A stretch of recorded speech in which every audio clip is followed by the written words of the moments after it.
If I told you that a robotics and AI company worth over $1 billion got its start at a Western Pennsylvania college, which college do you think I'm talking about?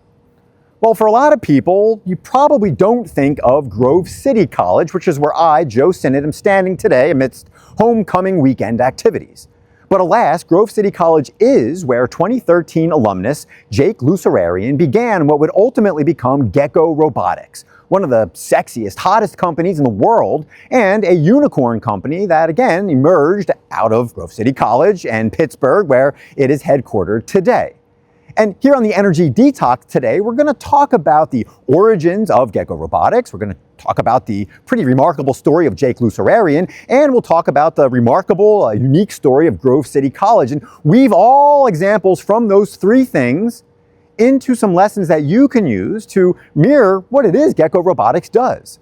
That is, identify things that could cause problems. Identify hazards, cracks, corrosion, and all kinds of different things in critical infrastructure that can limit the effectiveness of that infrastructure.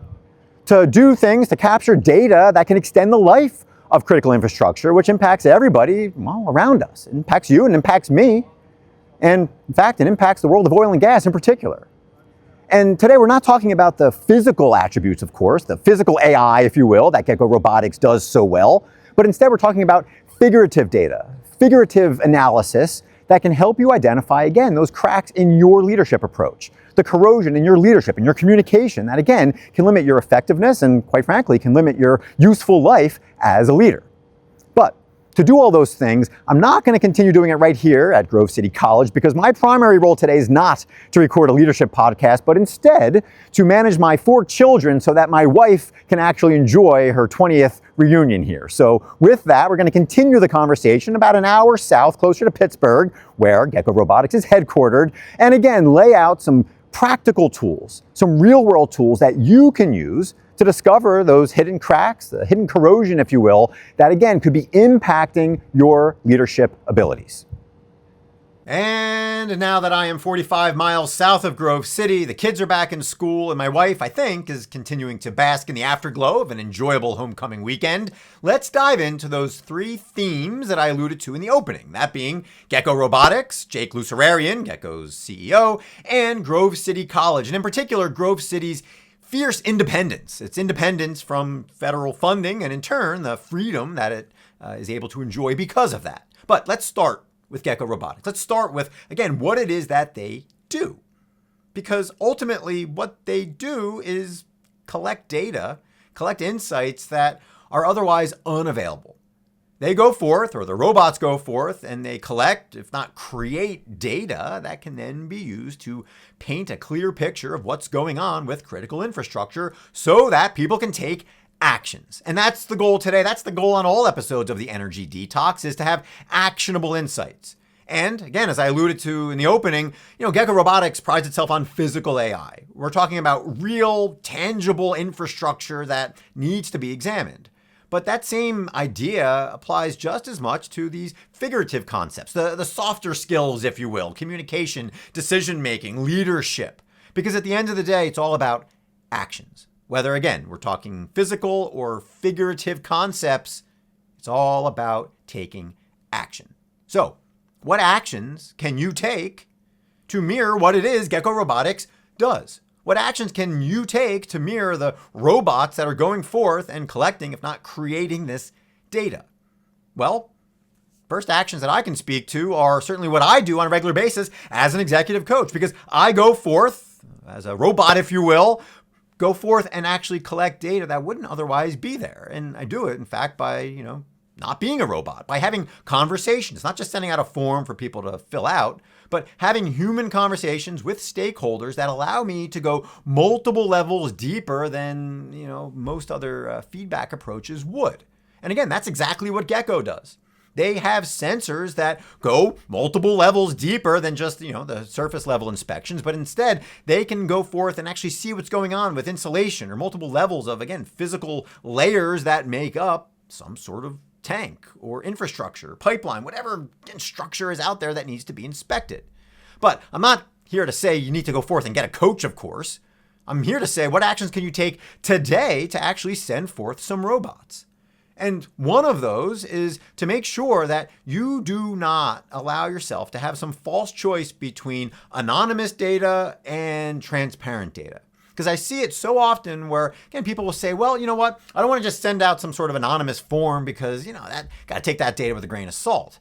I want to go forth and I want to hear it firsthand. I want people to be able to tell me to my face, what I could do better, or maybe what I'm doing well and need to do more of. And that's great. But that false choice, again, between anonymous and super transparent leaves data on the table. And of course, when it comes to AI and AI models and being able to, again, paint the clearest picture possible, you want all data from all sources. And then hopefully, you have a team in place or technology in place to sort through that data. So the first piece of advice to you is ask yourself what data is available regardless of where it's coming from, regardless of how, accurate it might be. You want that data, and then you can spend the time trying to make sense of it. The second thing you can do, again, under the umbrella of getting data that you might not otherwise get, is to embrace Michael Scott from The Office. And I say this because it's actually fresh in my mind because somebody I was working with today actually was describing the need to, break down silos and build alignment, all the things, again, that you would expect for any sort of leader. And where we landed in this conversation was basically saying, hey, next time you have that meeting, a recurring meeting with multiple levels of management, why not have a bit of a roast? Why not get to the point where people can freely share observations, maybe observations they never even thought of before, but by giving them permission to say, hey, roast me, give me, 10 things about me, 10 elephants in the room, 10 whatever they would be. Ugly babies, I think was actually one of the terms we talked about. I want to hear 10 things that I can do differently. And if you give somebody that permission, well, guess what? You're going to get data. You're going to get insights that you wouldn't otherwise get. And one way to attack that is, again, in an episode of The Office, if you're not familiar, the team there, Dunder Mifflin, they roast Michael Scott. It's Michael Scott's birthday, and they're all sitting around at the evening event, and they're basically going around and saying, hey, Michael, you stink because of X, you stink because of Y, and, it kind of upsets Michael Scott. And he comes back the next day with a whole list of things that he is now roasting others. You say, boom, roasted, boom, roasted. Again, most of those are inappropriate, but at the end of the day, the temperature in Dunder Mifflin changed a bit.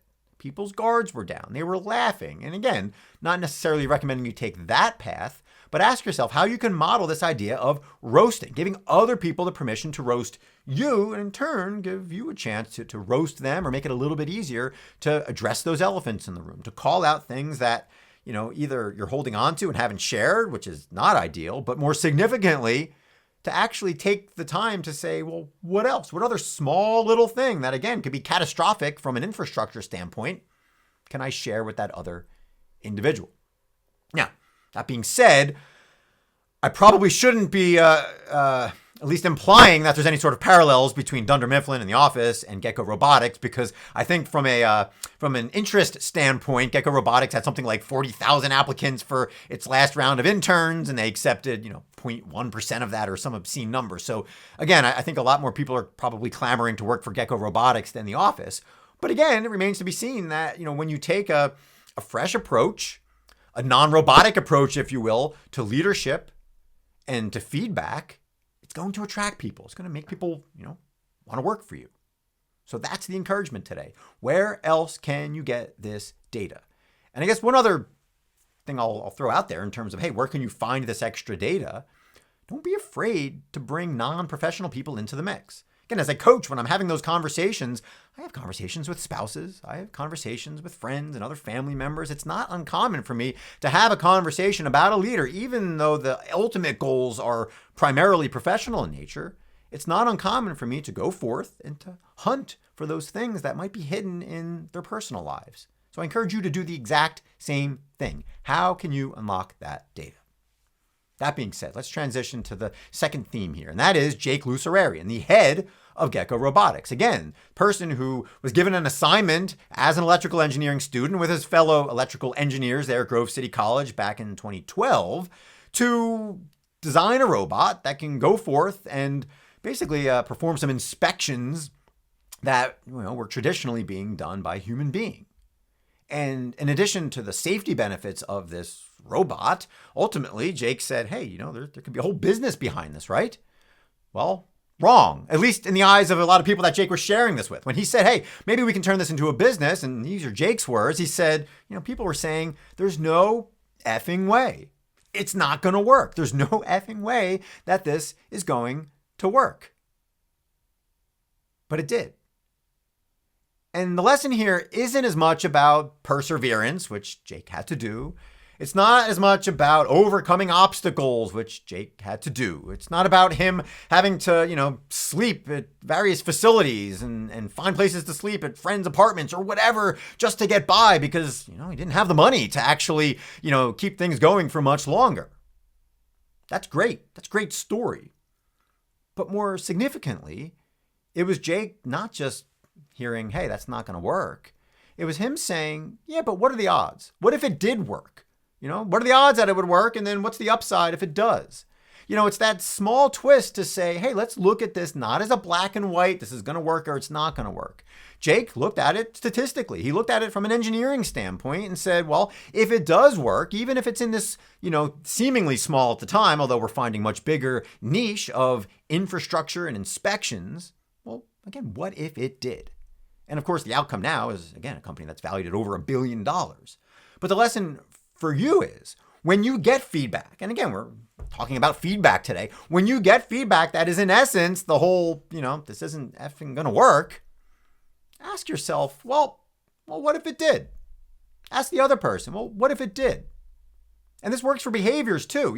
Ask yourself, if somebody said, hey, you need to stop doing X, Y, and Z, it's fine to say, hey, thank you for that feedback, but what if I didn't stop it? What are the real implications? What are the costs? That's the difference between a sustainable leader, a conscious leader, and one who just gets this feedback, ingests it, and then goes forth blindly and says, well, this is what I was told to do. So again, put on your Jake Loosararian hat and make sure that, hey, you hear what other people were saying, but then also have the logic and the wherewithal to say, well, what if that feedback is wrong? Which brings us to the third and final theme today, that being Grove City College and its independence. And if you're not familiar with the story of Grove City College and its Supreme Court case from 1984, well, basically Grove City College said, hey, we don't want to have to abide by these Title IX requirements that the federal government is putting forth.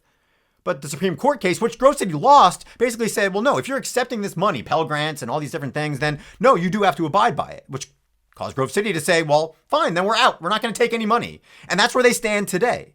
And despite that, and I got it buried under paper here, but despite that, here's a headline from the paper that I snagged, right? College gets top ranking in terms of its value. So despite not taking any money from the federal government because they said, fine, we're going to go forth. We value independence more than anything else.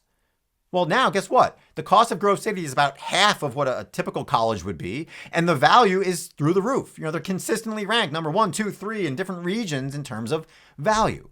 But again, today we're not here to just promote that value of Grove City and the independence. It's again, for you to get to the point where when you receive that feedback, just like the feedback that Jake received years ago, it's okay to pivot. It's okay to acknowledge and say, hey, you know what? We lost the Supreme Court case. That doesn't mean we now need to go forth and do whatever the government tells us to do. There is another path. I'm going to consciously choose this other path. People will respect you for that, right? To say, hey, I understand this decision. I appreciate the feedback. I'm going to consciously go in this direction, but I'm doing it, again, with a full view, a full picture of where things stand, what data I need to consider, just as Gecko Robotics paints that clear picture. So that being said, channel your inner Jake Loosararian, channel your inner Gecko, channel your inner Wolverine, the Grove City Wolverines, not Michigan Wolverines, just to be clear here, and go forth, seek that data, ingest that data, and then make a conscious decision on how you are going to act with that feedback data.